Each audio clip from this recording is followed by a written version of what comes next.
तो आप उनके जन हो गए।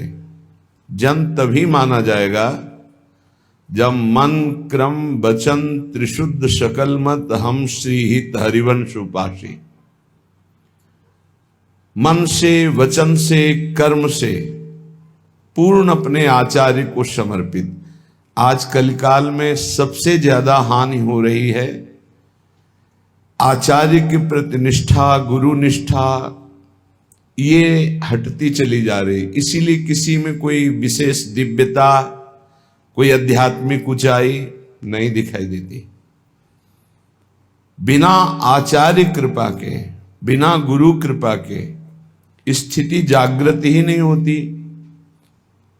भजन की वृत्ति जो वास्तविक प्रभु की प्राप्ति कराती है वो गुरु कृपा से प्राप्त होती है, वो आचार्य कृपा से। हरिवंश कृपा हरिवंश कहें, हरिवंश कहें हरिवंश लहें। हरिवंश की कृपा से ही नाम जप होता है, नाम जप की कृपा से ही प्रियालाल मिलते हैं। प्रियालाल मिल गए, पूर्णता हो गई। जब कोई जन आचार्य की शरण में होता है और आचार्य उसकी शरणागति देखकर, समर्पण देखकर अभय पान उसके मस्तक पर पधराते हैं तो कहते सब कुछ हो गया, सारे पाप उसके नष्ट हो गए, उसको कोई अलग से साधना करने की जरूरत नहीं पड़ेगी। ऐसी आचार्य कृपा। आचार्य जब करुणा करते हैं तो ऐसे बरसते हैं, कृपा की वर्षा करते हैं जैसे सावन में मेघ बरसते हैं। भगवत ऋषि जी कहते सावन होए बरसे करुणा सरसे ही नयन भयो मन भावन। जब आचार्य शरण में हुए, उनकी करुणा कृपा की वर्षा हुई तो ही और नयन दोनों भर गए। हृदय भर गया प्रेम से और नेत्र भर गए रूप से। रूप छके घूमत रहें तन को तनिक न भान, नारायण दृग जल बह यह प्रेम पहचान। हृदय भर गया इष्ट प्रेम से, नेत्र भर गए रूप से, क्योंकि वर्षा हो रही आचार्य कृपा की। भयो मन भावन, मेरे मनोरथ की पूर्ति हो गई। क्या? सबका मनोरथ है सुख मिले, ऐसा सुख मिले जहां दुख का लेस न हो। वो संसार में नहीं है, ये तो दुखालय है, यहां सुख कहाँ है। सुख समुद्र प्रिया प्रीतम का जब रूप प्रकाशित हुआ, निरंतर नाम जप, वाणी गायन, आचार्य के द्वारा दी हुई सांगु पांग उपासना, तो बोले मनोरथ की पूर्ति हो गई। प्रियालाल की प्राप्ति हो जाना ही मनोरथ की पूर्ति है। भगवत ऋषि जी कह रहे सावन होए बरसे करुणा सरसे ही नयन भयो मन भावन। हृदय प्रेम से भर गया, नेत्र रूप से भर गए, मेरे सारे मनोरथ पूर्ण हो गए आचार्य कृपा से। भावन सोबर बेग मिल्यो भ्रम दूर कर्यो तम ताप सिरावन। सब प्रकार के तम माने अज्ञान अंधकार, जितने भी ताप हैं, कामाग्नि क्रोधाग्नि लोभाग्नि, सब ताप दुख देते हैं। जब प्रेम हृदय में प्रकाशित हुआ तो अज्ञान नष्ट हो गया। कोई ये न समझे कि भक्त को ज्ञान नहीं होता।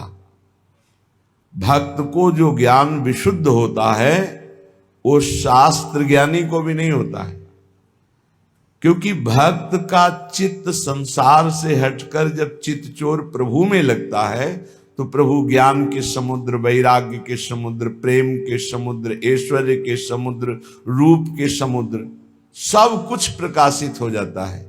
देखो महाभागवत, हनुमान जी ज्ञानी नाम अग्रगण्यम, विश्वामित्र जी महामुनि ज्ञानी, गरुण महाज्ञानी गुण राशि, ये सब महान भक्त हैं।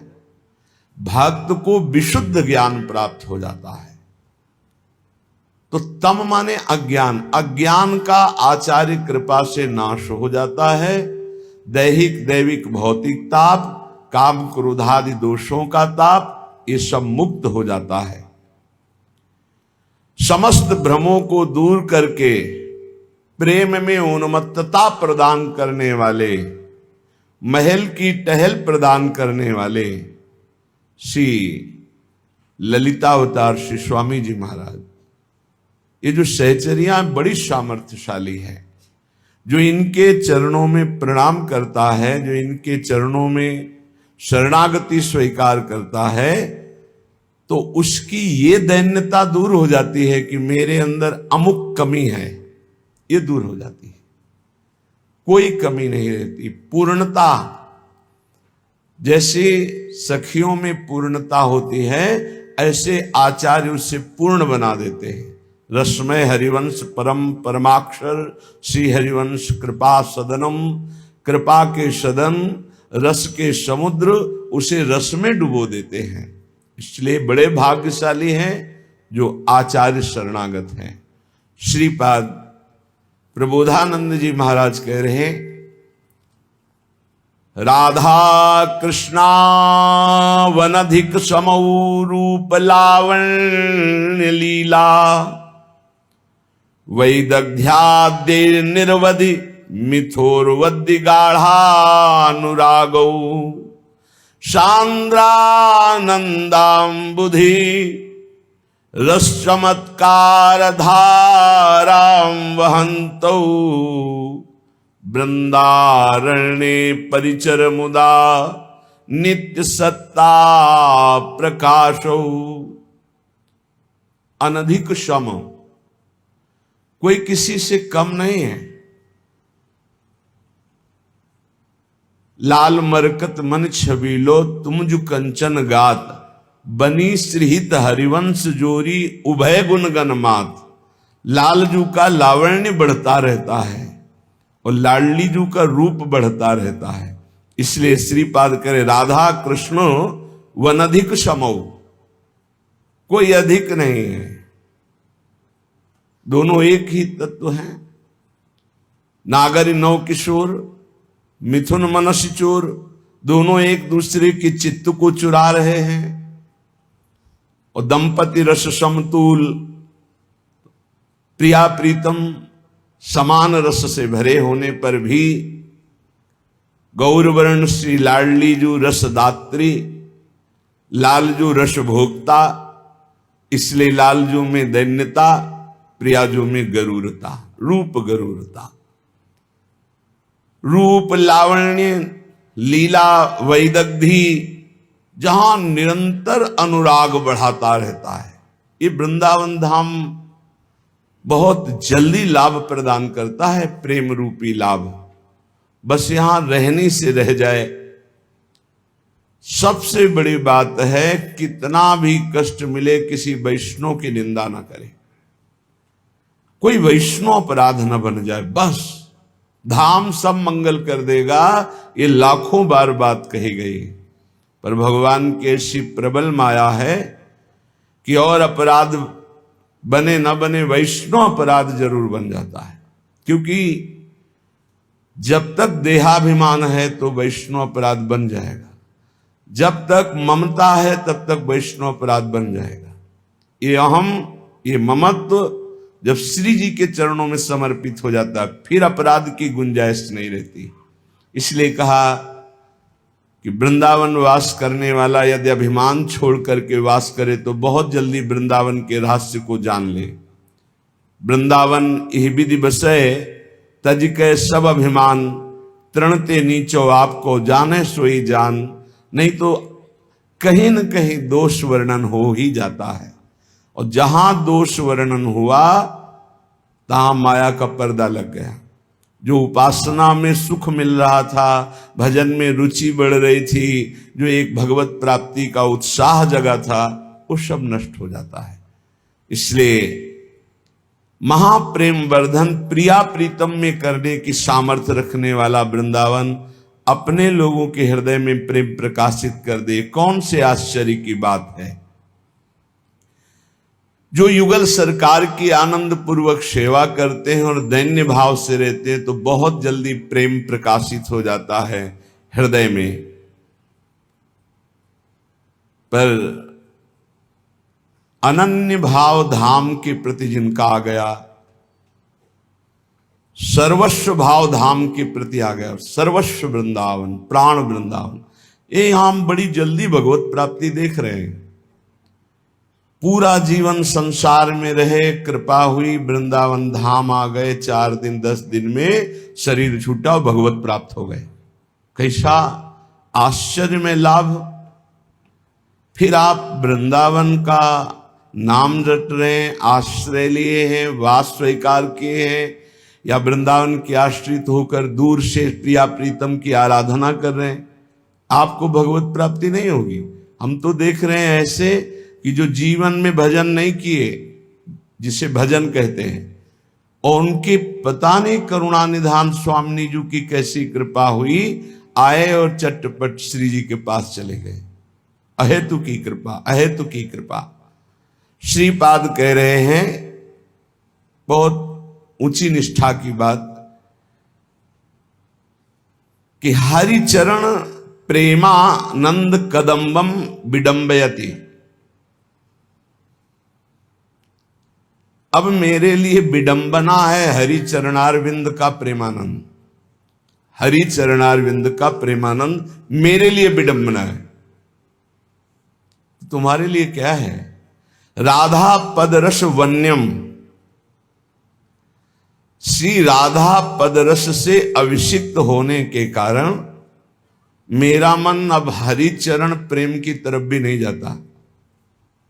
ये बहुत बड़ी बात है। हित सजनी जी भी यही कह रहे हैं कि हरिजू ने देखा कि मेरी प्रियाजू की ये बहुत सेवा करती है, प्रिया सुख प्रदान करने वाली ये सहचरी है, आज मैं इसे निहाल कर देता हूं। और हरि अपना श्रृंगार रस की वर्षा कर देते हैं, जो गोपीजनों द्वारा याचना की जाती है। वो सहचरी को अयाचित ढंग से, उस समय सहचरी की स्थिति क्या होती है? श्री स्वामिनी जी के चरण तलवे के सुख में ही निमग्न रहती है। हरिजू के द्वारा दिए हुए श्रृंगार रस में किंचन मात्र नहीं। तवैव श्री राधे पदरस विलासे मम मनः, मेरा मन है प्रियाजू आपके चरण विन्यास में, आपकी चरण सेवा सुख में ही, इनके नाना प्रकार के श्रृंगार रस में भी मेरा मन। बहुत उच्च कोटि की ये प्रेम धारा प्रकाशित होती है वृंदावन में प्रिया चरण अरविंद की, बहुत उच्च कोटि की। यदि हरि चरण प्रेमानंद कदम्बम विडंबयति, मेरे हृदय में हरि चरणारविंद का प्रेम आनंद अब विडंबना मात्र है। क्यों? बोले राधा पदरस वन्यम वृंदारण्यम तदान्य वार्ता का। अब तो मुझे राधा चरणारविंद के प्रेम रस का स्वाद मिल गया, जिस प्रेम रस स्वाद के लिए स्वयं लालजू उन चरणों को मस्तक पर लगाते हैं, हृदय से लगाते हैं, नेत्रों में लगाते हैं। चापत चरण मोहन लाल, कबों कर गही नयन लावत, कबों छुआवत भाल। ये वृंदावन धाम है। यहां वैदिक सिद्धांतों के ज्ञाता, पुराणों से के बड़े बड़े ब्रह्म ऋषि भी याचना करते हैं पर प्रवेश नहीं पाते, ऐसा ये रस है। हरि हरि धिगस्तु मामिहि यदति सुतुच्छेषु लोक धर्मेषु अस्वार्थे स्वति शक्तो विहन्मि वृंदावने प्यहो वासम। हे हरि, हे हरि, मुझे धिक्कार हो यदि मैं वृंदावन का आश्रय और वास छोड़कर किसी और का आश्रय और वास स्वीकार करूं। ये बहुत परम लाभ की बात। हमने देखा गुरु कृपा से, जो भगवत प्राप्ति जन्म जन्म मुनि यतन कराही, ऐसे चटपट वृंदावन दे देता है। ऐसे ही यहां खिलवाड़ है। घर घर भटकत मुक्ति बावरी, कमले को बतरावे। विश्वास मान लीजिए, श्रीपाद कह रहे हे हरि मुझे धिक्कार हो यदि मैं वृंदावन का आश्रय वास छोड़कर कहीं कुछ और स्वीकार करूं तो मुझे धिक्कार हो। क्यों? अपितुच्छ लोक रंजनम मां संजन मत्र विडभांडे प्रिय वृंदावन जीवन जनसंगम स्वार्थ भंजनम मुंच। ये जीवन रोज का रोज मृत्यु के गाल में जा रहा है। ये लोकांतर का मनोरंजन प्रतिपल नष्ट हो रहा है। ये आपको अच्छा नहीं लगेगा, समझ में नहीं आएगा कि संसार कितना सुखद है। ये कह रहे हैं नष्ट हो रहा है। आपसे सच्ची कहते हैं यदि सात्विक वृत्ति आ जाए अभी, सतोगुण जनित माया का ही सतोगुण है, तो आपको कुछ अच्छा नहीं लगेगा। हर वस्तु काटने को दौड़ेगी, किसी से बात करने का मन नहीं होगा, जीना मुश्किल हो जाता है। ऐसे आनंद की धारा प्रकाशित होती है। ये भजन है भजन। अभी रजोगुण छाया हुआ है, अभी शुद्ध सात्विक तो बात जाने तो सतोगुण ही नहीं पूरा स्थायी आया। नहीं कुछ अच्छा नहीं लगे, कुछ अच्छा नहीं लगता, कुछ नहीं। बस एक आह निकलती रहती है, एक भजन की ऐसी व्याकुलता बढ़ती है जो कहीं कुछ संतुष्टता नहीं, लोकांतर में कहीं कुछ नहीं। नारायण स्वामी जी कह रहे ब्रह्मादिक के भोग शब्द विष सम लागता है। लाखों बार याद हो गया होगा आपको, लेकिन क्या विष के समान लगता है मृत्यु लोक का सुख? वहां कह रहे ब्रह्मादिक के भोग शब्द विषम लागता ही नारायण ब्रजचंद की लगन लगी ही जाए। और यहां कह रहे हैं कि हरि चरणामृत का, जो हरि चरणों का प्रेमामृत है, वो भी हमारे लिए विडंबना है, क्योंकि हम राधा चरणारविंद के आसक्त चित्त वाले। और यहां तो मृत्यु लोक के सुख ही प्रिय लग रहे हैं, तो कह रहे हरि हरि दिगस्त माने, धिक्कार है। मृत्यु प्रतिपल हमारे शरीर को खाती जा रही है, एक एक श्वास नष्ट होती जा रही, एक एक मिनट शरीर नाश की तरफ जा रहा है, और मन लोक रंजन में लगा हुआ है। कैसी विनोद की बात है कि सांप ने मेढक को पकड़ रखा है, आधा मेढक उसके मुख में है और मेढक सामने पतिंगा को पकड़ के खाने की चेष्टा कर रहा है। वो ये नहीं समझ रहा है एक झटके में तू जाने वाला है अंदर। जय श्री हरिवंश प्रपंच बंच सब ये काल ब्याल को खायो, काल रूपी सर्प ने ग्रस लिया है, बस झटके में ले लेने की जरूरत है। धिक्कार है यदि मानव देह प्राप्त करके भजन न करके भगवत प्राप्ति की चाह न प्रकट करके भोगों में समय नष्ट किया जा रहा है। लोक रंजन, लोक में मनोरंजन में हमारा समय नष्ट हो रहा है। बिल्कुल ठीक ऐसी दशा है जैसे प्रचेताओं से नारद जी उपदेश करते हैं, दक्ष के पुत्रों को उपदेश करके महाभागवत बन। ठीक हमारी दशा वही भोगों में रत है। हम ऐसे अंधकार में छिद्र की तरफ जा रहे हैं जहां से वापस लौटना ही नहीं होता। जब से सृष्टि हुई आज तक वापस नहीं लौटे, लौटना भी नहीं चाहते, इसी में मनोरंजन करना चाहते हैं। झूठा खेल। इस ठगनी माया के मनोहर वाटिका में एक बार जो घूमने गया वापस लौट नहीं पाया, फंस गया। हरि गुरुदेव यही वापस कराएं तो वापस हो सकते हैं। जैसे नवीन नवीन घास अपनी हरिणियों के साथ हरिन खाते हुए मस्त हो रहा है और शिकारी बिल्कुल बाण संधान उसके ऊपर किए हुए है, बस छूटने वाला ही बाण है। यही दशा हम सबकी है। पत्नी पुत्र परिवार भोगों में मगन हो रहे हैं और काल रूपी शिकारी केवल श्वासें गिन रहा है, पूरी होते ही नष्ट कर देगा। इस विष्ठा पात्र मां संजन मत्र विडभांडे, इस विष्ठा पात्र शरीर को मैं मानकर अपने परम स्वार्थ का नाश कर रहा है। इसलिए समस्त संगों का त्याग करके असंग होकर निरंतर भगवदाकार चिंतन में रहो, भगवत वृत्ति धारण करो। मान लो श्रीपाद कह रहे,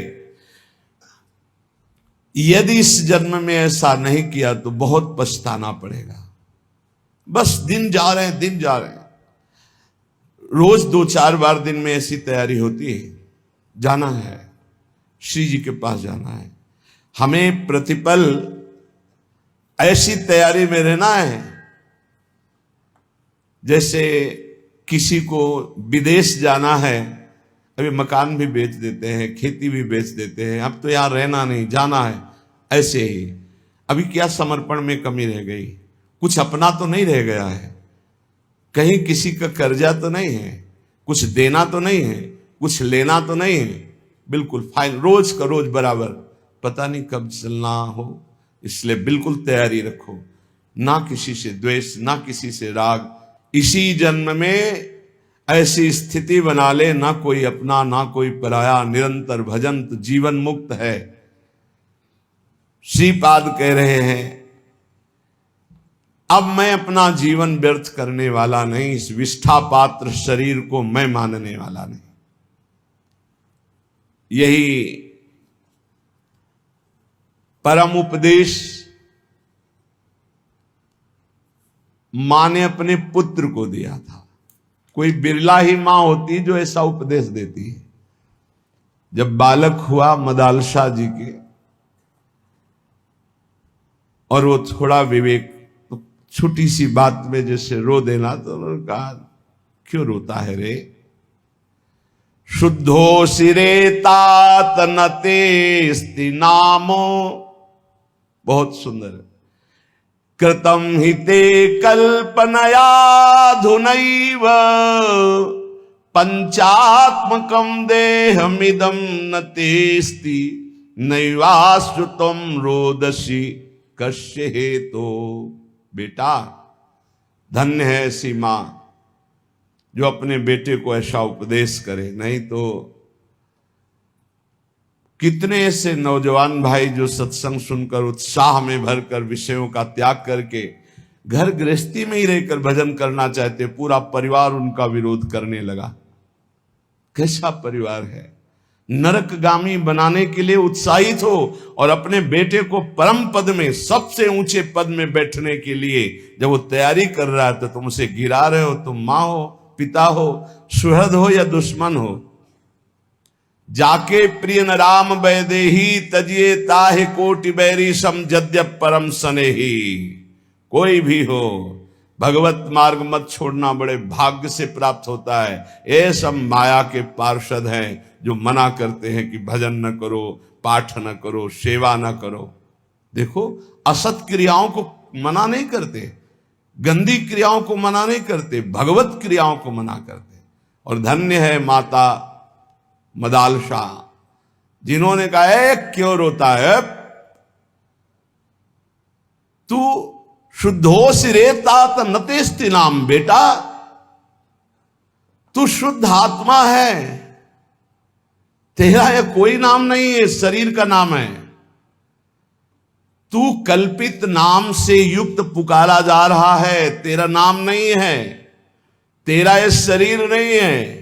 इस शरीर पंचभूतों का ढांचा है, तू शरीर नहीं है, ना ये तेरा है ना तू इसका है। बेटा, किस लिए रो रहा है? शुद्धो सिरे तात नेतेस्ते नाम, तेरा नाम नहीं है। कृतम हिते कल्पना युधा नहीं, ये कल्पना है, कल्पना तूने कामनाएं की, उसी की वजह से तू शरीर में फंस गया। तू शरीर नहीं है, पक्की बात। कल एक नवयुवक भाई कह रहे थे कि हमें बड़ा संशय है, आप प्रमाणित कीजिए विज्ञान और अध्यात्म को एक करके।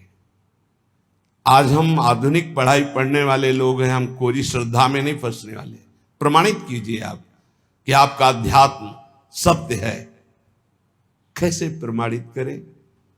विज्ञान केवल स्थूल को जानने वाला है, वो भी बहुत प्रवीण विज्ञान में जो है, केवल स्थूल जगत, इसके आगे नहीं। स्थूल जगत, स्थूल शरीर सूक्ष्म में प्रवेश ही नहीं है। और अध्यात्म सूक्ष्म के आगे कारण से भी परे है। विज्ञान क्या जानेगा, क्या जानेगा? विज्ञान केवल स्थूल जगत, स्थूल ढांचा, इसी का केवल विज्ञान है और कोई विज्ञान नहीं। हमें बता दीजिएगा, स्थूल जगत, स्थूल ढांचा, इतना ही विज्ञान है। कोई यंत्र तैयार हुआ आज तक विश्व ब्रह्मांड में जो सूक्ष्म शरीर को दिखा सके, जो कारण शरीर का अनुभव करा सके? फिर आत्म तत्व तो ये बहुत ही स्थूल जगत। जैसे कहा जाता है कि चंद्र लोक गए, मिथ्या। एक सीमा है, इसके बाद अंतरिक्ष है, इसके बाद स्वर्गलोक है। स्वर्गलोक में सबसे ऊंचाई पर चंद्रलोक है, जहां सूर्य से भी कई हजार योजन ऊपर, और सूर्य तक पहुंच जाए कोई तो राख के सिवा कुछ नहीं हो सकता। अब वहां कैसे जाना कि चंद्रलोक है? वहां कोई मिला था क्या कि मैं चंद्रलोक वासी हूं? एक सीमा है जहां तक पहुंचा जा सकता है यंत्रों के द्वारा। फिर सिद्धावस्था के द्वारा गति होती, यंत्रों की गति नहीं होती, पांच भौतिक शरीरधारी की गति नहीं हो सकती। वहां सिद्धावस्था, सूक्ष्म शरीर, देव शरीर से प्रवेश होता है।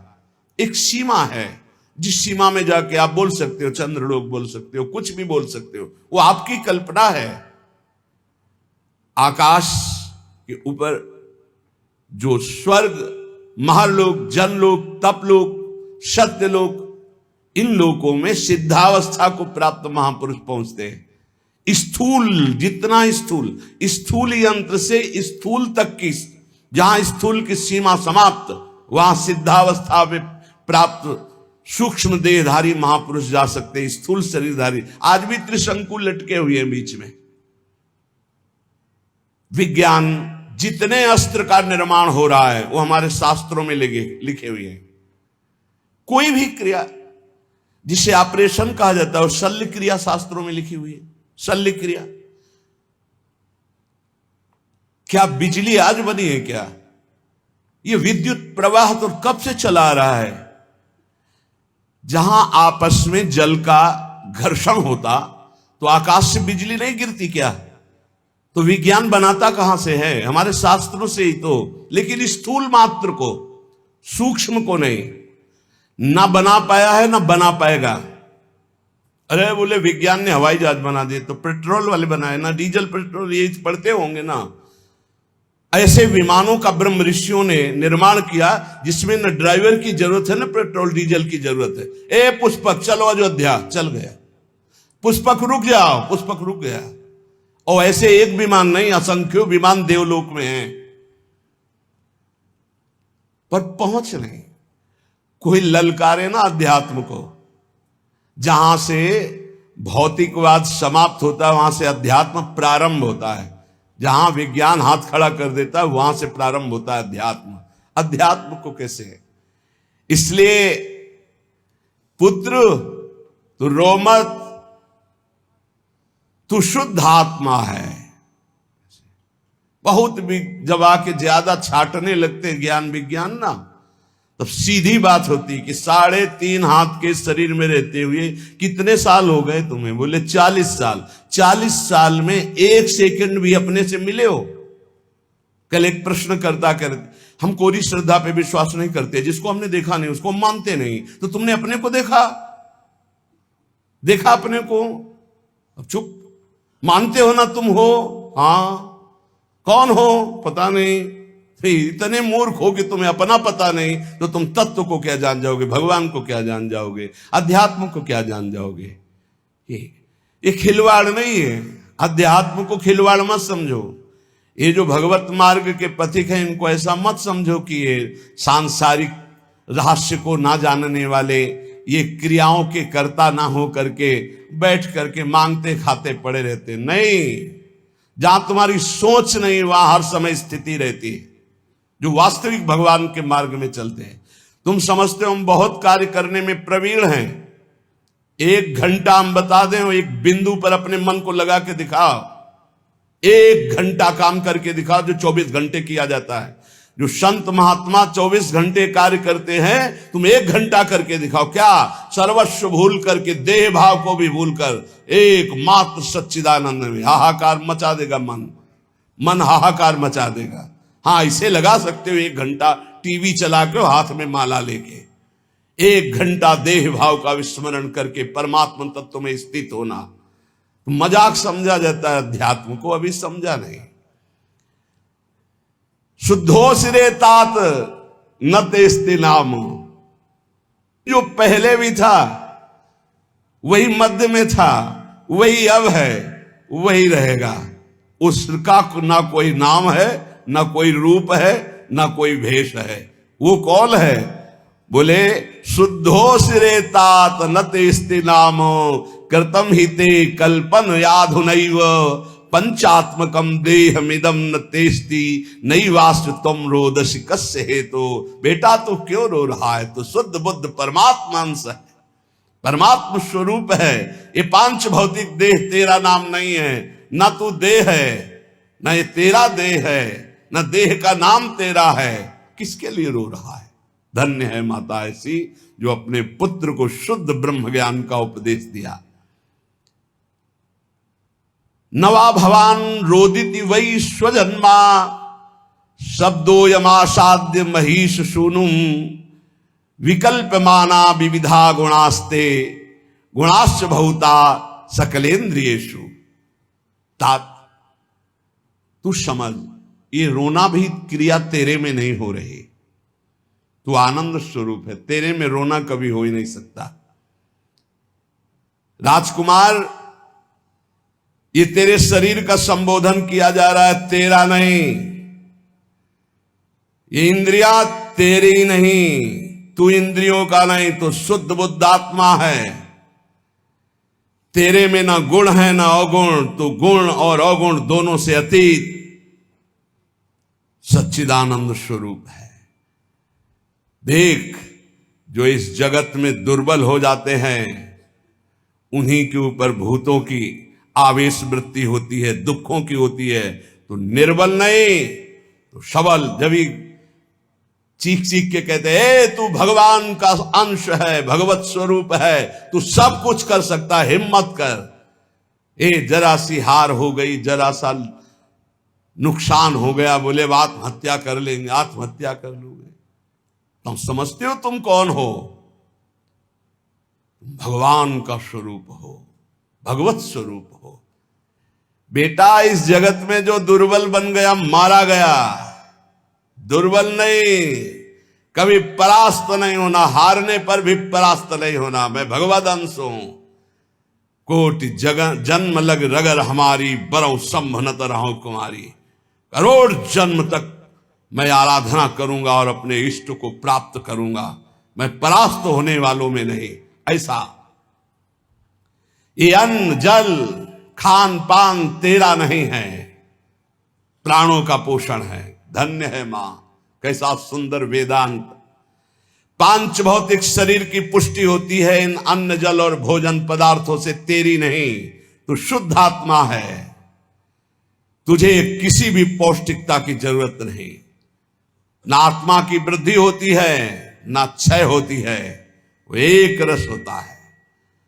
तू अपने इस देह रूपी चोले को आज ही मरा हुआ मान ले, जीर्ण शीर्ण मान ले, मोह मत कर।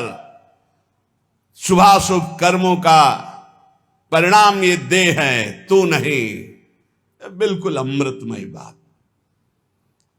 यही गंगा किनारे का जीवन था जो मदाल शाह जी का उपदेश है। कोई जीव तेरे पिता के रूप में प्रसिद्ध है, कोई जीव पुत्र के रूप में, कोई जीव तेरी माता के रूप में, कोई जीव स्त्री के रूप में, कोई मेरा कह के अपनाया है, कोई मेरा नहीं ये कह के त्यागा गया, पराया है। बेटा, ये सब नानात्व माया का रूप है, तो शुद्ध परमात्म स्वरूप है। कोई किसी का माता पिता भाई बंधु नहीं, एकमात्र परमात्मा विराजमान है। ये मायाकृत नानात्व है। ये समस्त भोग, यदि तू भोक्ता बनेगा तो दुख भोगेगा, सुख नहीं। जिसे तुम सुख समझते हो ये सुख की छाया है, समझ पड़ती नहीं, यही गिरधर की माया है। दुख भोगेगा अगर भोक्ता बनेगा। ये मूढ़ चित्त मानव उद्धार करने के लिए अपना आया है, पर वो भोगों में फंस के फिर मलिन हो जाता है, सोचता मैं सुख प्राप्ति का उपाय कर रहा हूं। बेटा, जो विद्वान है वो कभी अंतःकरण को मोह से आच्छादित नहीं होने देता, वो कभी भोग जनित सुखों को सुख नहीं मानता, इसलिए कभी दुख नहीं भोगता। बेटा, कभी दुख में नहीं भोगना, तुझे महासुख में निमग्न होना है। बेटा, इस मार्ग में चलने पर काम वेदना पीड़ित करती है। किसी का मुस्कुराना, किसी का रूप प्रदर्शन करना, ये हड्डी और मांस और चमड़े के लेप का प्रदर्शन है। मां बोल रही है मदालसा। किसी का मुस्कुराना, किसी का हाव भाव प्रकट करना, बेटा ये हड्डी के ऊपर लगे हुए मांस और चमड़े की चमक का प्रदर्शन है। तुम जिसे कहते हो बहुत सुंदर है, बहुत बढ़िया नेत्र है, बहुत सुंदर कपोल है, ये मायाकृत रचना है, कुछ नहीं है, मांस का लोथड़ा है, अंग प्रत्यंग ऊपर चमड़ी का लेप है क्या? नरक तुल्य शरीर, नरक तुल्य शरीर, बहुत सुंदर। बेटा, तुमने ध्यान दिया, राज परिवार में जन्मे हो, जब सवारी पर चलते हो तो सवारी और होती, तुम और होते हो। ऐसे ही बेटा, ये शरीर तुम्हारी सवारी है, ये शरीर और है, तुम और हो। सवारी में बैठा हुआ जैसे ये नहीं मान लेता कि मैं सवारी हूं, ऐसे बेटा इस शरीर में रहते हुए तो कभी मत मान कि मैं शरीर हूं। ये देह दृष्टिगोचर होता है, जो दृष्टिगोचर हो रहा है ये मायाकृत है, इसलिए मूर्खता का त्याग कर। धन्यो सिरे, धन्य है तू, मेरा पुत्र बना है। ब्रह्मबोध संपन्न ये माता है, हर पुत्र को भगवत प्राप्त महात्मा। जब आखिरी पुत्र को राजा ने कहा कि मुझे दे दो, मेरा भी अधिकार है, जैसे माता का अधिकार है, तब उससे कहा कि बेटा मैं तुम्हें परम हित की बात बता रही हूं। प्रतिदिन बिना ब्रह्म ऋषियों को भोजन कराए भोजन मत पाना। ये उनके लिए उपदेश है जो गृहस्थ धर्म में, इनको तो सबको बैरागी बनाकर ब्रह्मबोध प्राप्त करा दिया। मां ही परम गुरु हुई। बड़ी महिमा है इस मदालसा माता की। धन्य है कोई ऐसी माता होती होंगी जो अपने पुत्र को भगवत प्राप्ति का, कि अब बेटा तुझे किसी और मां की गर्भ में नहीं जाना पड़ेगा। मैं प्रण करती हूं, अपने पति से कहा था मदालसा जी ने, अगर मेरे गर्भ में जो भी जीव आएंगे तो उनको ब्रह्मबोध करा के ही छोड़ूंगी, दोबारा किसी मां के गर्भ में जाए ऐसा नहीं होने दूंगी। जब आखिरी पुत्र को रोक लिया तब उन्होंने कहा बेटा बिना ब्रह्म ऋषियों को भोजन कराए भोजन मत करना। बंधु बांधवों की इच्छाओं को पूर्ण करने की में तत्पर रहना। किसी की जैसे पदार्थ हैं, वस्तुएं हैं, पहले अपने बड़े बुजुर्गों को, बालकों को, सबको देके फिर प्रयोग करें। अपने हृदय में सदैव सबकी भलाई का ध्यान रखना। गृहस्थ धर्म में रहते हुए ये बातें समझ लीजिए। धन्य है वो जिनकी रसोई में कोई अतिथि रोज पाते रहते, संत महात्मा वैष्णव जन। इसीलिए ब्रजवासी जन धन्य है। 2500 संत जो है रोज माधुकरी मांगते इनके दरवाजे में। अब तो कलिकाल का समय आ गया तो गांव नगरों में अब वैसी लाभ वृत्ति नहीं रह गई, क्योंकि संत जन धाम और तीर्थों का आश्रय लेके भजन करने लगे। अब भ्रमण करें तो लोग कहते हैं बच्चा चोर है, मार डालते हैं, घेर लेते हैं, लाठियां चलाते हैं। कैसा प्रभाव कलयुग का है। अरे ऐसे घेर के सैकड़ों लोगों ने मिलकर के संतों को मारा कि पूछो मत, जैसे कोई जंगली जानवर आ गया हो। अरे भाई, यदि तुम्हें लगा कि ये चोर है, या ये अमुक है, तो तुम्हें बंदी बना लेना चाहिए, कमरे में बंद कर देते, दिन में आप जांच करते, तुम इतने लोग थे, ऐसे कैसे मार दे। तो आजकल भ्रमण का भी समय नहीं रह गया, नहीं तो पहले सब नगर गांवों को सौभाग्य मिलता था, दंडी सन्यासी वैष्णव जन जा जाकर के भिक्षान्न पाते, उनकी बुद्धि शुद्ध होती। अब वो भी नहीं सौभाग्य गृहस्थों को रह गया, कहीं कहीं ऐसा सौभाग्य। जो सदैव अपनी रसोई में बने हुए अन्न को गौग्रास निकालता है, पक्षियों के लिए निकालता है, अतिथि को भोजन कराता है, उसकी गृहस्थी पावन हो जाती है, गृहस्थ धर्म उसका पावन हो जाता है। अपने मन में सदैव श्री हरि के नाम का चिंतन करना, उनके ध्यान में रहना, काम क्रोधादि छह शत्रुओं को गृहस्थी में रहते हुए जीत लेना, और माया का आवरण तुम्हें ढक न पाए इसलिए सावधान रहना। जो धन के लिए धर्म का आश्रय लेता है, धन के लिए धर्म का आश्रय लेता है, उसका धन उसके परिवार की उन्नति कराता है। जो धन अधर्म से कमाता है उसके परिवार का पतन हो जाता है, नाश हो जाता है। धन का प्रयोग सदैव दूसरों के सुख के लिए उतना पर्याप्त है जितना अन्न पेट में चला जाए, वस्त्र, और बकाया परिवार की सेवा, राष्ट्र की सेवा, अन्य जनों को जिनको आवश्यक है उनकी सेवा। ये कमाने के लिए भेजे गए हो, ये ज्यादा जमा करने के चक्कर में मत पड़े, नहीं जमा रहेगा, वो जमा रहेगा, दूसरे ही उसका प्रयोग करेगा। आप तो ना सुकृत कर पाए, सद्व्यय कर पाए, और ना उसका भोग कर पाए, व्यर्थ में आपका गया। गांव में तो कई ऐसे मकान खुदाई पर मिलते थे कि दीवार मोटी मोटी होती थी, उनमें कलसे में रुपए रखे मिलते थे। अब बोलो एक एक सिक्का जोड़कर मर गए, ना धर्म किया ना स्वयं भोग किया, और जमा ऐसे पड़ा रहा। इसलिए बेटा धर्म का आश्रय लेकर धन कमाना और उस धन का सद्व्यय करना, सत्पुरुषों की सेवा में, सद्व्यवहार में। कभी पराई निंदा मत करना, ये मदालसा माता के, कभी पराई निंदा मत करना। विपत्ति से विपत्ति आ जाए तो भी किसी की निंदा मत करना। अगर कोई विपत्ति में पड़ा हो तो दौड़ करके उसका सहयोग करना। इस तरह तू आचरण करेगा तो तू भगवत प्राप्त हो ही जाएगा, गृहस्थी में रहते हुए।